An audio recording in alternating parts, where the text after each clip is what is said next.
যাবেও না।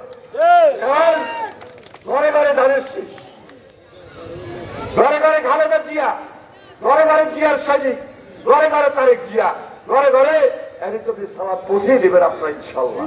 91 সালে এখানে ধানের শীষ নির্বাচিত হয়েছে, 96 সালে ধানের শীষ নির্বাচিত হয়েছে, 2001-এ আমি নির্বাচিত হয়েছি, 2008-এ আমি নির্বাচিত হয়েছি।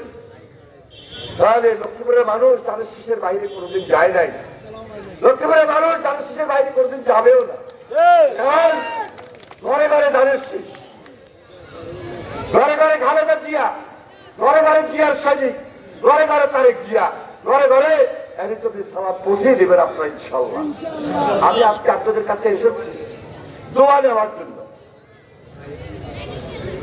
আপনারা জানেন আমি ছাত্র রাজনীতি করেছি, আমি ছাত্র রাজনীতি করতে গিয়ে বারবার অত্যাচারিত হয়েছি, নির্যাতিত হয়েছি, আমার উপর অনেক অত্যাচার হয়েছে, হামলা হয়েছে, আমাকে বারবার জেলে রেখেছে। তারপর আমি হাসিনার কাছে মাথা নত করি নাই। যেদিন সজীবকে হত্যা করা হয়, আপনি এখান থেকে মিছিল নিয়ে গিয়েছেন, সেই পদযাত্রায় আমি নেতৃত্ব দিয়েছি, আমাদের উপর মামলা হয়েছে, সেদিনও আমরা মাঠ ছেড়ে যাই নাই, আমরা প্রতিবাদ করেছি।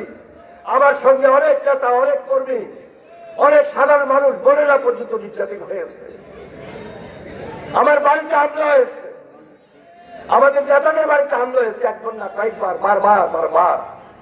তারপর আমরা পিছপা হই নাই। আমি আজকে আপনাদেরকে আবারও অবগত দিতে চাই, আপনাদের পাশে অতীতে ছিলাম, এখনো আপনাদের পাশে আছি। বিগত আন্দোলন সংগ্রামে আপনাদের পাশে থেকে লড়াই করেছি, সংগ্রাম করেছি।